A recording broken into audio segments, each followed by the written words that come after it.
Right, chapter 18, The Trap. Fred woke twice in the night to find his nose pressed against the bare stones and mud of the floor, and his breath coming in gasps. His father's back was turned to him, and he wouldn't look around, even though Fred screamed until his lungs were empty. A dream, he muttered. Dreams don't matter.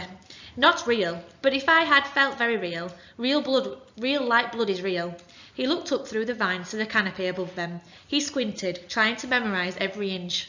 The second he got home, he would draw the canopy for his father in full colour.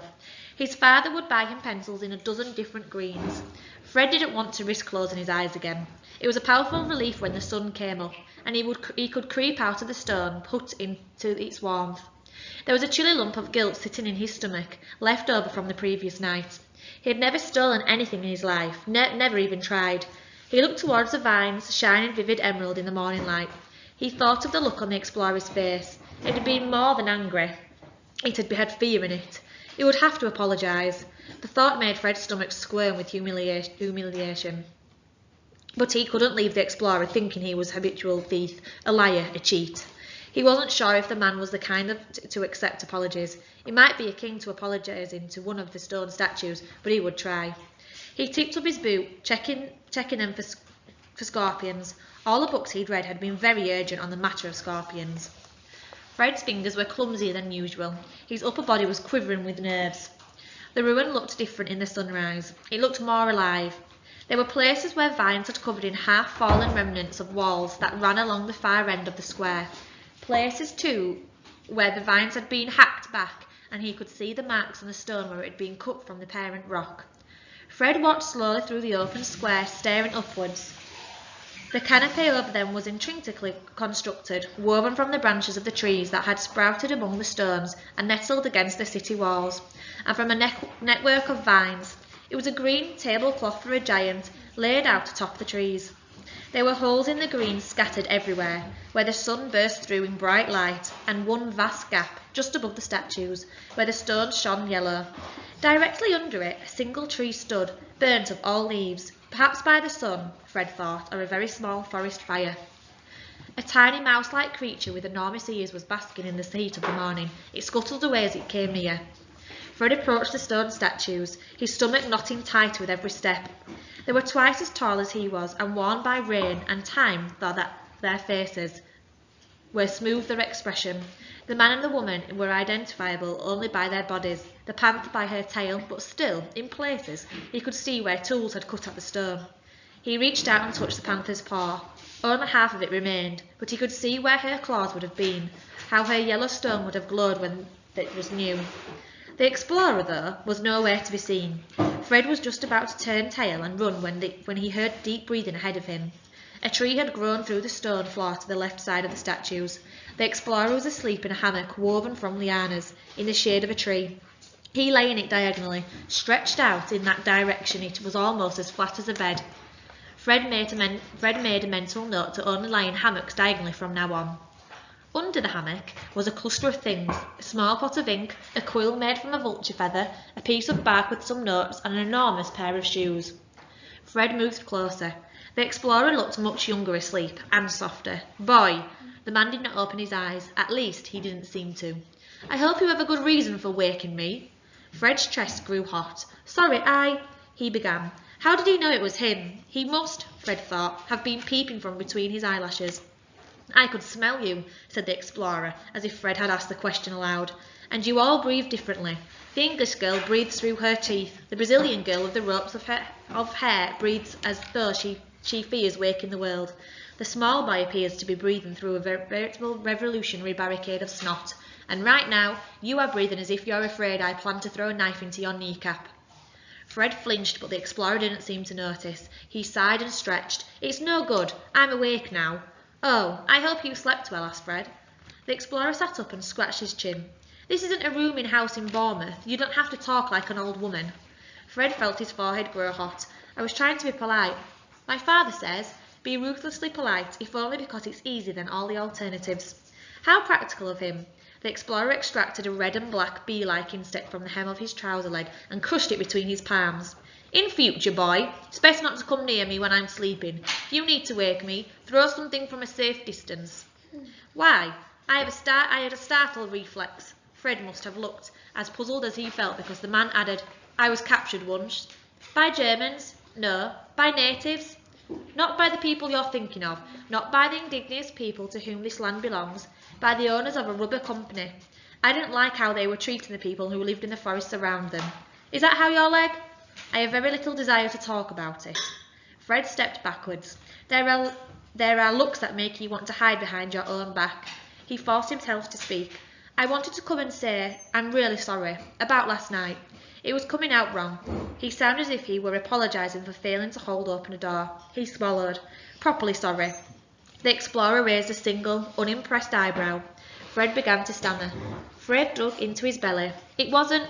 We weren't going to do anything. We weren't going to take anything or break anything, but it was dishonest and counterproductive, said the explorer dryly. Quite. Fred flushed. For the first time, he met the explorer's eye. He nodded. Yes, it was. I didn't mean to be those things, but I was. You're right to be angry. He stared at the floor as he turned away, back towards the sleeping house. Wait! Fred turned. The explorer began to tie his shoes, meticulously tucking it at the ends of the laces to get them exactly even. Then he pulled a knife from his pocket and began to sharpen the blade on a rock. Fred waited, the tension building in his chest. He wondered if the man really was planning to cut off his fingers. He thrust his hands deep into his pockets. At last the explorer said, I'm going to set a trap. He splashed water on his face. You might as well learn how if you're going to provide for yourselves on your trek home. Carefully, methodically, the man began to shave with the knife. You interested in coming? Yes, said Fred. Very. Just a moment then. The man puckered his mouth, pulling the skin on his cheek taut. I warn you, you can't let a beard grow in too long out here. Next thing you know, you'll have a family of glowworms living in your sideburns. He looked sternly at Fred, which is not as appealing as it sounds. Thank you, said Fred. He tried not to laugh. I'll remember that. Although I can't actually grow a beard. The explorer pulled off his jacket and hooked it onto a branch on the tree. The jacket was made from a variety of dark furs. Some still had legs attached. The tree, Fred could see, was used as a kind of wardrobe. It also had a spare shirt hanging from a convenient branch. Fred looked closer. The branch the jacket hung on had been tied to the tree by hand, looped in a figure of 8 with vines. He felt a jag of recognition run through his blood. He shivered. The explorer looked surprised. Are you unwell, boy? No, nothing like that. It's just, I've seen a branch tied on like that before, on a mooring post, at the den, near the bees. It must have been you. Very likely. I use that not a good deal. It lasts for years. If you get it right. Are you sure you're not sick? The explorer looked sharply at him. I have no wish to care for a sick child. There's a waterproof greatcoat I made somewhere, if you don't mind the smell of fish. I'm fine, really. And I made a scarf once out of monkeys. Monkeys? Fred tried not to look as appealed as he felt. Yes, but they kept fighting and it wasn't worth the fleas. You made a scarf out of alive monkeys? A scarf may have been a somewhat hubristic exaggeration. I draped half a dozen small monkeys around my shoulder. It was not ideal. The explorer set off to the steep incline that surrounded the clearing. Keep up. Were they tame? I thought they were. He picked up a machete, smacked the flat side against his palm. I'd been taming them for a year. It turned out they were less docile than I imagined. Until you've had a monkey mistake your nose for a fig, you don't know what waking up to suddenly means. The explorer strode out, heading to where the forest grew thickly. Don't lag, he called. Fred thought guiltily about the others, who might at any moment wake up and find him gone, but most of his energy was needed to keep up with the man's pace. Despite his limp, he moved twice as fast as Fred and 5 times as quietly. Don't we need to mark the trees to find our way back? Panted Fred. The explorer turned. He looked astonished, or it might, Fred thought, have been affronted. What do you take me for? No, we don't need to mark the trees, no more than you would need to mark the wall between your bedroom and your lavatory. This is my home. He gestured to the trees around them, which were thinner than those circling the city and a lighter shade of green. We'll get wood here, for the trap. See this? He pointed to a branch as thick as Fred's wrist. Cut me 2 branches like that. They should be as straight as possible. That's a good tree over there. Here. He handed Fred the machete and began stripping down a vine into a thin rope. The machete had a wonderful weight to it. It was exquisitely made, with a carved handle and a blade that caught the sun and threw back light in silver and green. This is beautiful, said Fred. He gave it an experiment wipe. Watch it. Kindly refrain from chopping off your own hand and cut straight, boy. Don't damage the trees. The explorer bent and brushed some debris away from a green shoot to pale it was almost white. And cut only what you need. Don't hoard. Leave enough that the tree can replenish itself. The greatest threat to living things is a man, which is not a thought to make one proud. He waved a hand to accompany the close-growing trees, the boundless green spreading leaves. It is humans who bring about the end of all this. Do you understand? The city and the trees that disguise it from the land and sky. It needs protecting. Protecting from us, though, said Fred. He swept the machete through the air again. It was made a very satisfying whistling sound. What could we do to it? You can talk. Children are terrible at keeping secrets, and some kinds of knowledge are vulnerable, like a breathing thing. They require great care. I've kept hundreds of secrets, Fred said, but as he turned towards the trees, he wondered if that was true. He had never had a secret so valuable. He had never had a secret that would make his father put down his newspaper and turn to look at him.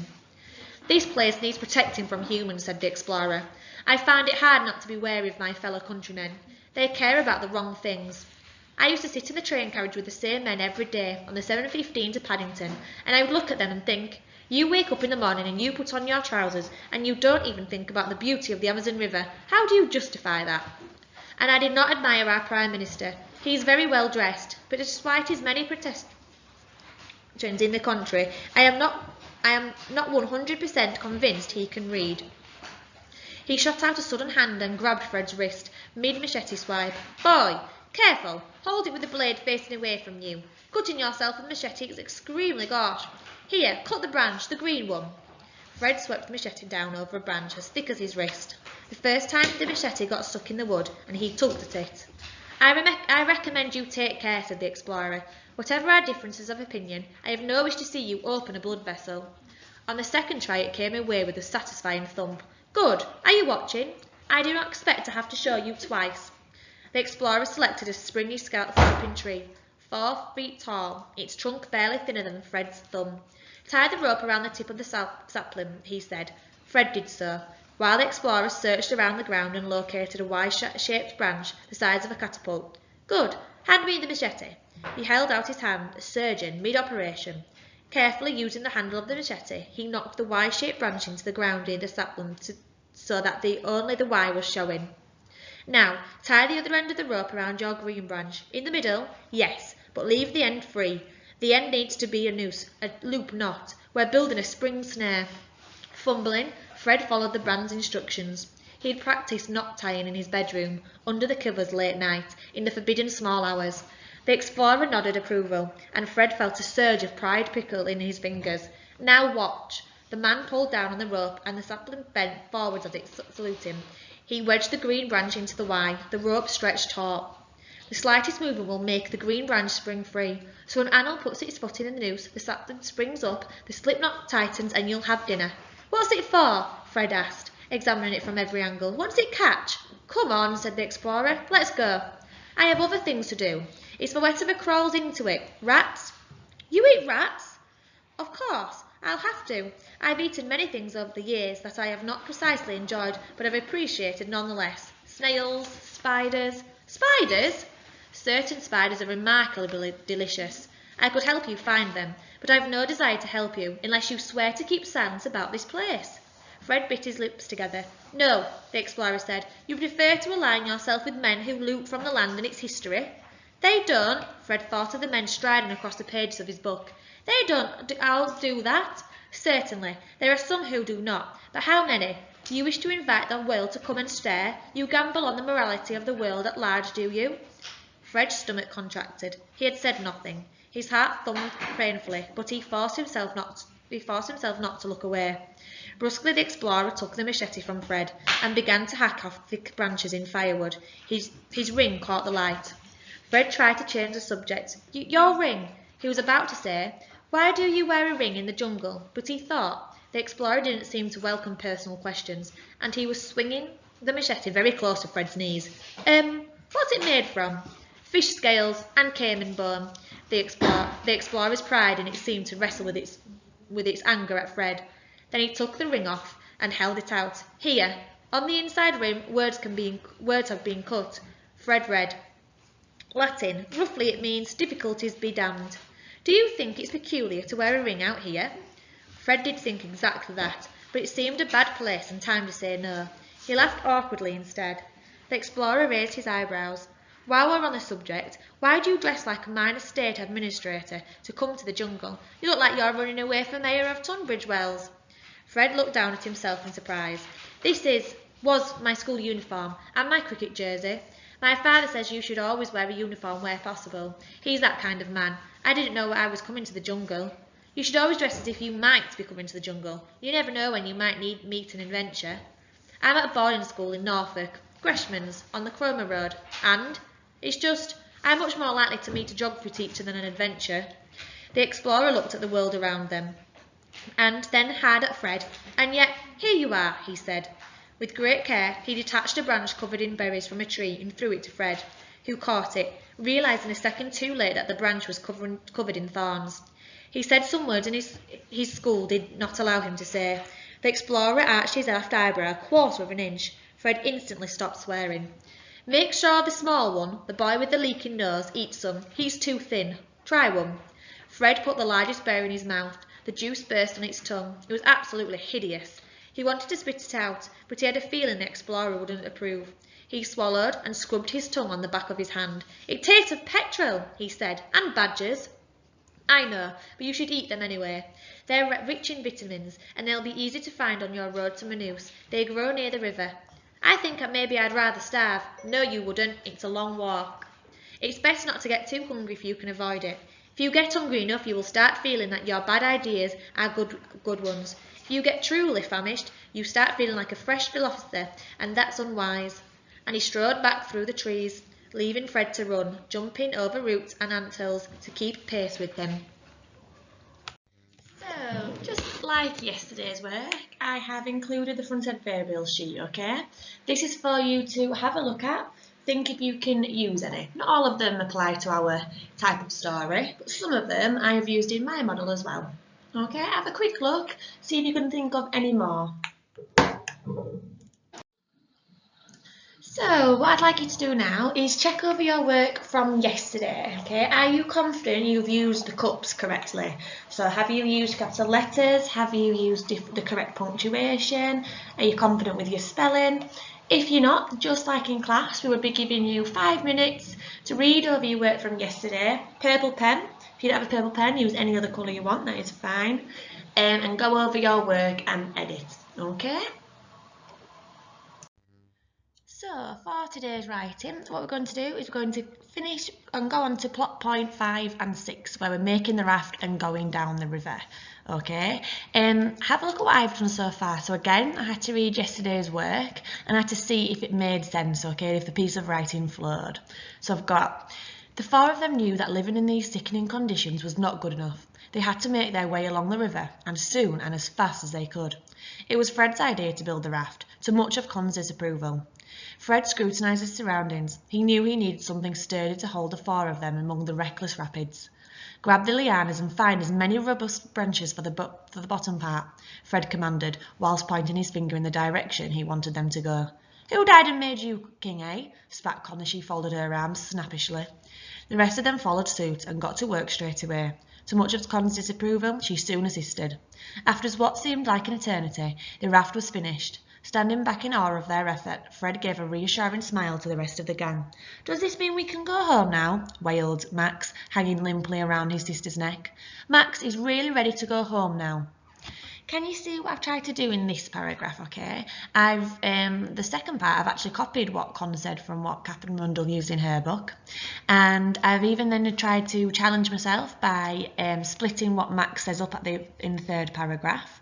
And I've added action to each of their speech. And then what I want you to do is finish plot point 6, okay, on your own, okay, and see how you go with that. Okay, good luck.